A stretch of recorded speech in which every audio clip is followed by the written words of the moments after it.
सुप्रभात बच्चों, आप सभी का मेरी हिंदी कक्षा में स्वागत है। आज हम कक्षा 5वीं का NCERT पाठ्यपुस्तक रिमझिम का अध्याय 4 नन्हा फनकार इसे पढ़ेंगे। तो सबसे पहले चलिए हम देख लेते हैं कि नन्हा मीन्स होता है छोटा और फनकार मीन्स कलाकार। तो पाठ का नाम हुआ छोटा कलाकार। तो बच्चों, हर व्यक्ति के अंदर कोई ना कोई कला छिपी हुई होती है। कुछ बच्चे ऐसे होते हैं जिनके अंदर जन्मजात ये कला होती है, यानी जन्म से ही उनके अंदर ये हुनर, किसी चीज़ का हुनर होता है। लेकिन कुछ ऐसे भी कलाएं होती हैं जिनको हम अभ्यास के द्वारा सीख सकते हैं। ठीक है, तो ये कला जो है हर किसी के अंदर किसी न किसी रूप में छिपी हुई होती है, बस उसे थोड़ा सा उभारने की ज़रूरत होती है। तो मनुष्य जो है बहुत सारी जो चीज़ें बनाने का हुनर रखता है अपने अंदर। तो कुछ वस्तुएं तो खाने पीने की या कपड़े इसलिए बनाए जाते हैं क्योंकि उनके बिना हम जी नहीं सकते, वो हमारी ज़रूरी चीज़ें होती हैं। लेकिन बेटा, मनुष्य कुछ चीज़ें ऐसी भी बनाता है, ठीक है, कुछ चीज़ें ऐसी भी रचता है जो सीधे सीधे उसके उपयोग में नहीं आती, ठीक है, लेकिन फिर भी वो चीज़ें हमारे जीवन में बहुत महत्वपूर्ण हो जाती हैं। क्यों हो जाती हैं? क्योंकि वे सुंदर होती हैं। ठीक है, तो आप अपने आसपास या जब भी आप कहीं बाहर घूमने के लिए जाते हैं तो आपको नई नई चीज़ें देखने को मिलती हैं। तो इसी तरह से कुछ ऐसे हमारे देश में मोनूमेंट्स भी हैं, यानी इमारतें हैं सुंदर सुंदर, जो किसी न किसी राजा के द्वारा बनाई गई हैं। उन पर सुंदर सुंदर कलाकृतियाँ जो हैं बनाई गई हैं। तो यहाँ आप पिक्चर में देख सकते हैं, दो मैंने उदाहरण आपको समझाने के लिए लिए हैं। एक ताजमहल की पिक्चर यहाँ पर दी गई है और दूसरा जो चित्र है वो फतेहपुर सीकरी का है। तो ये दोनों ही जो इमारतें हैं वो जो है कलाकृति का अनूठा नमूना है। जो हमारा ताजमहल है उस पर जो उसके पत्थरों पर जो महीन से महीन जो बारीक जो उस पर आकृतियाँ उभारी गई हैं, ठीक है, संगमरमर के पत्थर के ऊपर, तो वो अपने आप में अनूठी हैं, जो इसकी सुंदरता को और ज़्यादा बढ़ा देती हैं। तो ये सब जो इमारतें बनी हैं इनको किसी न किसी कलाकार ने बनाया है। तो आइए जानते हैं कि इस पाठ में किस नन्हे फनकार यानी कलाकार की बात हो रही है, और साथ में इस नन्हे फनकार का जो है इस पाठ में एक जो हमारे मुगल शासक हैं, महान जो राजा थे वो हैं अकबर, उनका क्या संबंध है इसमें, इस कहानी से, और आपस में इनके क्या बातचीत होती है, तो पाठ के द्वारा जानते हैं। तो चलिए शुरू करते हैं। नन्हा फनकार। एक लड़का एक चौकोर लाल पत्थर के पास बैठ गया। उसने जल्दी जल्दी कोई प्रार्थना बुदबुदाई। अब बेटा, जब भी आप कोई काम नया करना शुरू करते हैं या फिर चाहे आप डेली ही उस काम को करते हैं, लेकिन जब आप सुबह सुबह कोई भी काम करना शुरू करते हैं तो क्या करते हैं, पहले आप ईश्वर को याद करते हैं, भगवान को याद करते हैं, ताकि जो है आपका काम अच्छे से हो जाए। ठीक है, तो बच्चा भी यहीं पे यही कर रहा है कि उसने जल्दी जल्दी कोई प्रार्थना बुदबुदाई, मतलब बोली, एंड छेनी हथौड़ा उठाकर अपने काम में जुट गया। अब ये जो बच्चा है छेनी हथौड़े से क्या काम करता है, छोटा सा बच्चा है, देखते हैं आगे लेसन में। कुछ दिन पहले ही उसने इस पत्थर पर घंटियों की कतारें और कड़ियाँ उकेरना शुरू किया था। अब कुछ दिन पहले से ही उसने अपने जो पिता हैं, उनके पिता जो हैं यही काम करते हैं, तो ये इसका पुश्तैनी काम है।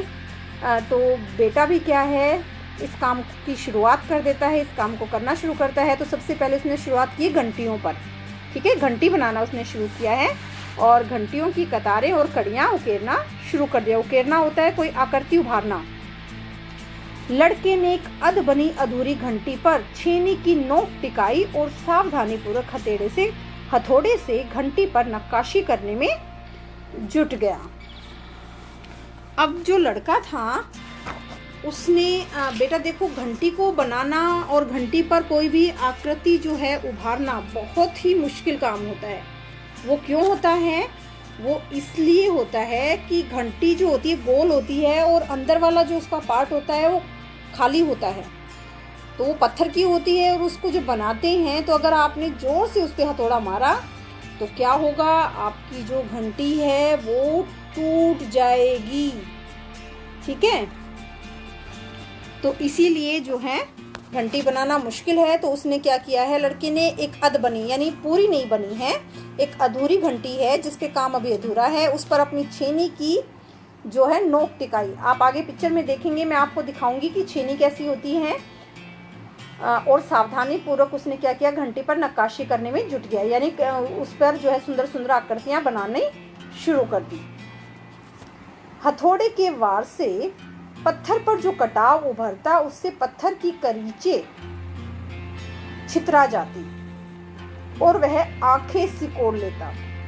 अब आप ये देखिए, बच्चा जो है पत्थर के ऊपर छेनी और हथौड़े से जो है उस पे आकृतियां उभार रहा है, यानी तो उसको कहीं ना कहीं उसमें कटाव यानी कट बना रहा है। तो कट बनाएगा तो क्या होगा, उसमें से जो पत्थर की करीचे होती हैं, पत्थर के बारीक टुकड़े, ठीक है, जब वो उस पत्थर को काट रहा है तो उससे क्या हो रहा है, पत्थर के बारीक टुकड़े जो हैं वो बिखर रहे हैं उसके आसपास, ठीक है, हवा में उड़ रहे हैं। तो वो अपनी आंखें भी उसने सिकोड़ ली है ताकि उसकी आंख में कोई जो है पत्थर का टुकड़ा ना लग जाए।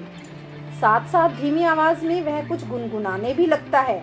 उसके चारों ओर दूसरे संगतराश भी अपने अपने काम में डूबे हुए थे। संगतराश होते हैं जो उसके साथ काम करने वाले हैं। केशव 10 साल का था। अब जिस बच्चे की यहाँ पर बात हो रही पाठ में, उसका नाम केशव है और वो 10 साल का था। अभी अपना काम सीख ही रहा था। पिता के एक बार करके दिखा देने पर वह सीधी लकीरों वाले और घुमावदार डिजाइन उकेर सकता था। अब तक उसने नक्काशी का जो भी काम किया था उनमें से इन घंटियों को बनाना ही सबसे ज्यादा मुश्किल था। केशव जानता था कि एक दिन तो ऐसा जरूर आएगा जब वह बहुत बारीक जालियां, महीन नफीस बेलबूटे, कमल के फूल, लहराते हुए सांप और इठलाकर चलते हुए घोड़े, ये सब पत्थर पर उकेर पाएगा। अब बच्चा कह रहा है कि एक दिन वो भी अपने पिता की तरह एक बड़ा फनकार बनेगा, बड़ा कलाकार बनेगा और वो भी जो है बारीक से बारीक जालियां वो उकेर पाएगा पत्थरों के ऊपर। और महीन, महीन होता है बेटा बारीक, और नफीस जो होता है वो होता है सुंदर। नफीस का मतलब होता है सुंदर। तो बारीक और सुंदर बेलबूटे जो हैं और कमल के फूल और ये सब जो चीज़ें उसने लिखी हैं यहाँ पर, सब के सब पत्थर पर बना पाएगा। ठीक है, ठीक उसी तरह जैसे उसके पिता बनाते हैं, यानी जैसे उसके पिता अब जो है काफ़ी सालों से ये काम कर रहे हैं, तो उनका ये पुश्तैनी काम है, उन्होंने अपने पिता से सीखा और बच्चा अपने पिता से सीख रहा है। तो वो है परफेक्ट हो चुके हैं और बच्चा भी सीख रहा है। अब आप पिक्चर में यहाँ पर देख सकते हैं, पीछे मैंने छेनी की बात की थी, हथौड़ा उसके हाथ में है और छेनी उसके दूसरे हाथ में जिसको उसने घंटी पर टिका रखा है। ठीक है, तो ये सब आपने देखी भी होंगी और यहाँ पर भी आप पिक्चर में देख सकते हैं क्लियरली। चलिए आगे लेसन को करते हैं। कई साल पहले जब वह पैदा भी नहीं हुआ था, उसके माता पिता गुजरात से आगरा आकर बस गए थे। बादशाह अकबर उस वक्त आगरे का किला बनवा रहे थे। तो ये जो बात है, ये जो कहानी है बेटा, अकबर बादशाह जो थे मुगल साम्राज्य के राजा थे और वो 16वीं शताब्दी में हुए थे। ठीक है, तो उस समय की बात हो रही है, ये 16वीं शताब्दी की बात हो रही है, यानी 1600 ईस्वी की बात हो रही है। तो ये कह रहे हैं कि जब बादशाह अकबर थे उस वक्त आगरे का किला बनवा रहे थे, यानी जब उसके माता पिता गुजरात से आकर आगरा आ गए थे और केशव के पिता को यही काम मिल गया। ठीक है, उनके पिता को अब यहीं पर काम मिल गया था। केशव का जन्म भी आगरा में ही हुआ था। उसे आगरा के पुश्तैनी गांव जाने का तो कभी मौका ही नहीं मिला। तो जो केशव है वो पुश्तैनी यानी होता है जहाँ पर आदमी जहाँ पर वो बहुत पहले से, मतलब उसके जो माता पिता दादा दादी सब एक ही जगह पे जहाँ पर रह रहे हो, वो उसका पुश्तैनी हो जाता है। ठीक है, जो उसका विरासत का घर होता है, यानी उसको मिला होता है अपने दादा दादी से। तो कभी मौका ही नहीं मिला। आगरे की गलियाँ और अब सीकरी, बस यही उसका घर था। सीकरी कहाँ है? फतेहपुर सीकरी की बात हो रही है यहाँ पर। तो चारों ओर से हो रही छेनी हथौड़ों की ठक ठक खट खट के बीच केशव को किसी के कदमों की आहट भी सुनाई न पड़ी। यानी केशव जो था अपने काम में इतना मशगूल था, इतना ज़्यादा वो उसमें लगा हुआ था अपने काम में कि उसे अपने आसपास किसी की भी कोई आवाज़ नहीं आ रही थी। वो इतना मतलब अपने काम में इतना ध्यान से इतना काम कर रहा था। इसीलिए अचानक कानों में एक आवाज़ पड़ने पर वह चौंक गया। लेकिन फिर अचानक से जो है एकदम से उसके कान में कोई आवाज़ पड़ी जिससे वह चौंक गया। माशा अल्लाह, यानी किसी ने ये बात कही उसकी घंटियों को देखकर जो वो काम कर रहा था। तो ये कौन थे? ये थे बेटा अकबर बादशाह। ठीक है, अकबर बादशाह जो थे एक राजा तो थे ही थे अच्छे, उसके साथ ही वो जो अपनी प्रजा से भी बहुत ज़्यादा अटैच थे। तो वो हमेशा जो है प्रजा के बीच में जाते रहते थे, घूमते रहते थे। तो वो आकर कहते हैं उस बच्चे से कि माशा अल्लाह, ये घंटियाँ कितनी सुंदर है, तुमने खुद बनाई है। अब जो है केशव पीछे मुड़कर उसने अपनी आँख उठाई और उसे एक आदमी दिखा। अब केशव ने अपनी आंखें उठाई तो उसे वहाँ पर एक आदमी दिखाई दिया जिसने ये बात कही थी। बेशक बेशक, यानी बच्चा कह रहा है बेशक मैंने ही तो ये घंटियाँ बनाई है। क्या मैं आपको पत्थरों पर नक्काशी करता नज़र नहीं आ रहा? देखते नहीं? अब केशव जो है उसको नहीं पता कि जो वो हैं अकबर बादशाह हैं, तो वो उनको वैसे ही उस तरीके से उससे बात कर रहा है नॉर्मली। तो कह रहा है कि आपको नज़र नहीं आ रहा? देखते नहीं? मैं ही तो पत्थर को तराश रहा हूँ। केशव ने बड़ी तल्खी से जवाब दिया। ठीक है, यानी तल्खी होता है मतलब गुस्से से। दिखता तो है पर तुम इतने छोटे लगते हो ना, वह आदमी हंसते हुए बोला। और बच्चा कहता है मैं 10 साल का हूँ। 10? अच्छा। वह आदमी पास पड़े पत्थर पर बैठते हुए बोला, तब तो काफ़ी बड़े हो। मैंने भी 13 साल की उम्र में एक लड़ाई में हिस्सा लिया था। अब अकबर जो है अपनी बात बता रहे हैं यहाँ पर कि पहली जो लड़ाई थी अकबर ने 13 साल की उम्र में लड़ाई लड़ी थी। अब केशव उस आदमी को अच्छी तरह देख पा रहा था। उसकी उम्र रही थी 30 से ऊपर, कद मंजोला था। वह सफेद अंगरखा और पजामा पहने हुए था। उसके लंबे बाल गहरे लाल रंग की पगड़ी में अच्छी तरीके से ढके हुए थे। अब केशव उस आदमी को ऊपर से नीचे तक उसने पूरा उसको देख लिया है। ठीक है, और उसने पूरा आइडिया लगा रहा है कि इस आदमी की उम्र कितनी होगी, 30 से ऊपर होगी। ठीक है, मंझोला उसका कद था और उसने सफ़ेद अंगरखा यानी जो कंधे के ऊपर जो कपड़ा रखते हैं तौलिया वगैरह वो होता है, और पजामा पहने हुए था। उसके लंबे काले गहरे बाल थे और उसकी लाल रंग की पगड़ी उसने अच्छे से पहनी हुई थी सर पर। लगता है कोई बहुत बड़ा आदमी है। केशव ने उस आदमी के गले में पड़ी बड़े बड़े मोतियों की माला, उंगलियों की अंगूठियों को देखते हुए सोचा। तीखी नाक, बड़ी बड़ी आंखें, होठों को ढकते हुए नीचे की तरफ आती घनी मूछें। केशव उस आदमी के व्यक्तित्व का मुआयना कर रहा था। मुआयना मतलब निरीक्षण कर रहा था कि तभी उस आदमी ने उस नक्काशी की तरफ इशारा करते हुए कहा कि इस लड़ी में अभी काफ़ी काम बाकी है।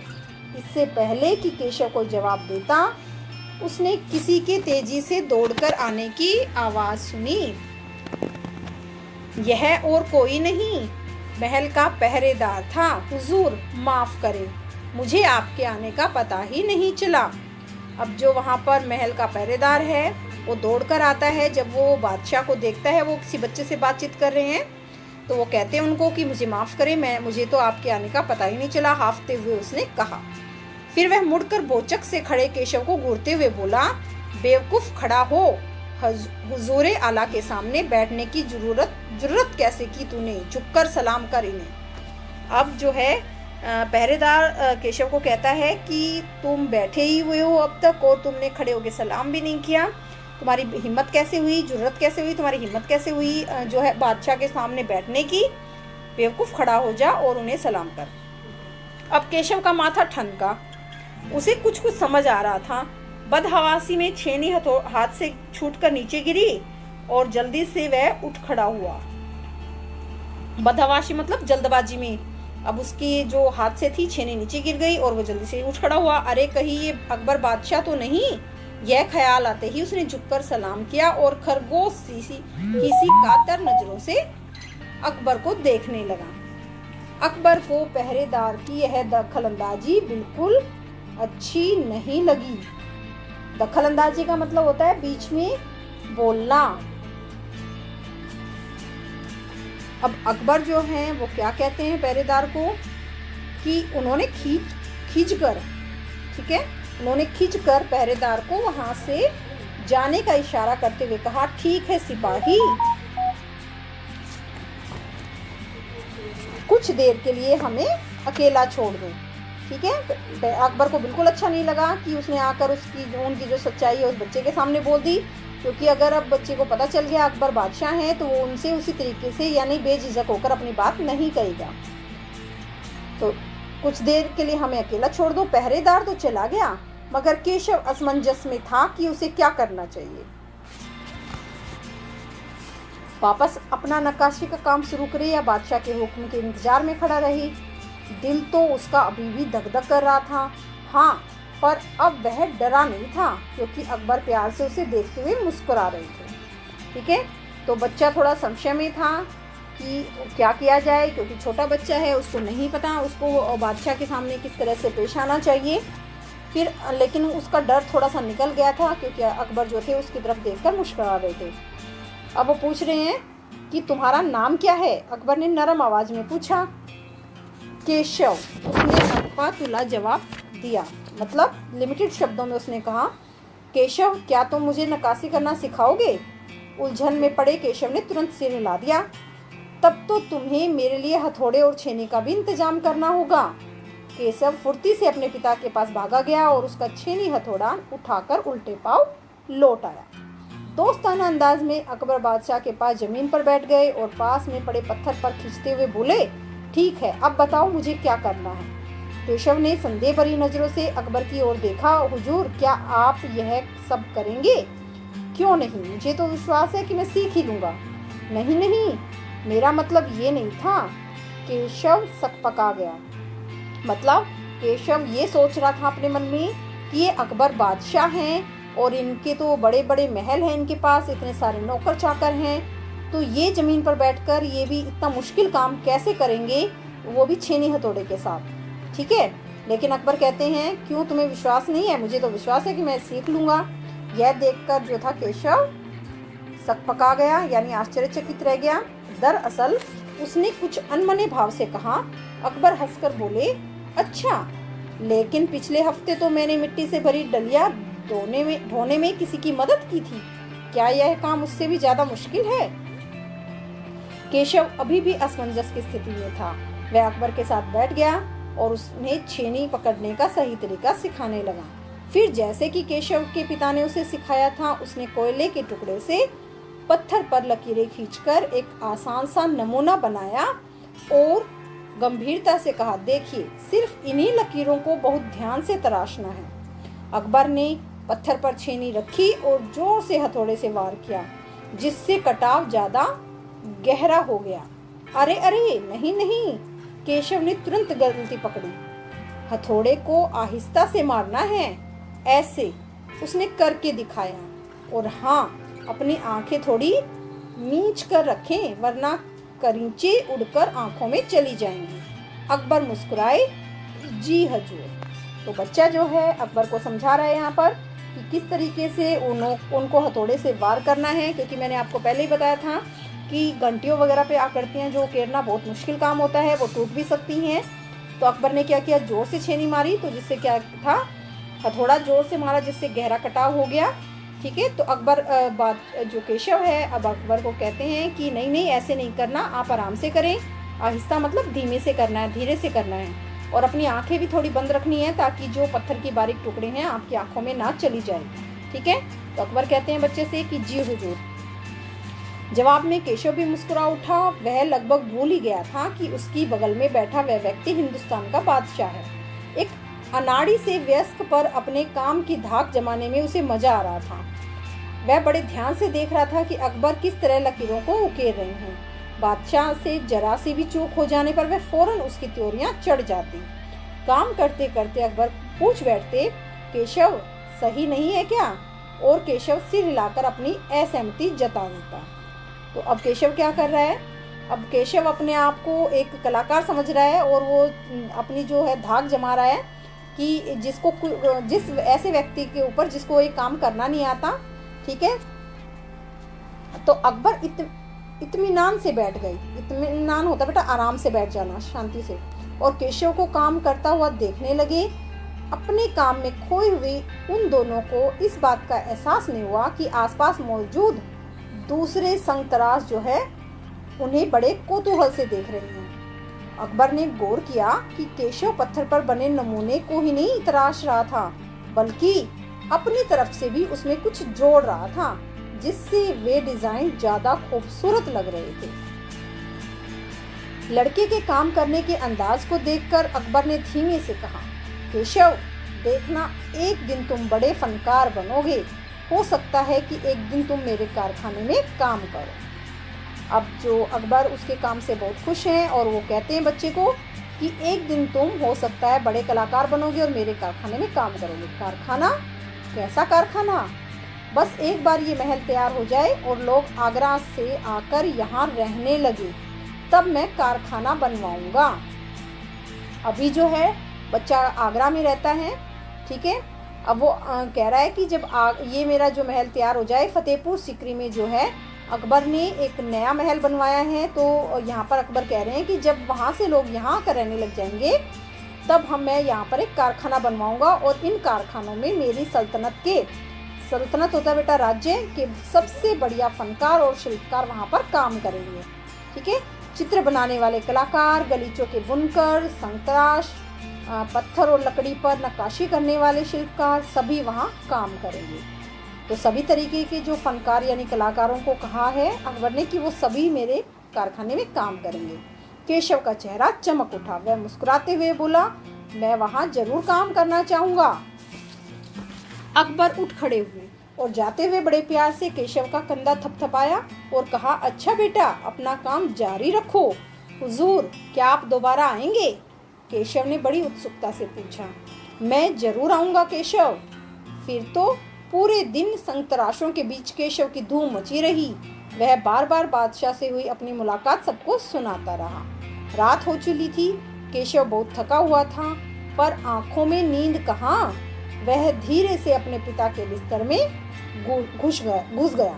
आज जो था केशव जो था बहुत खुश था, और क्योंकि उसने अकबर बादशाह जो उसके पास आए थे और उसकी तारीफ की थी, तो सारा दिन वो दूसरों को अपने किस्से सुनाता रहा कि किस तरह से मैंने क्या क्या बातचीत हुई।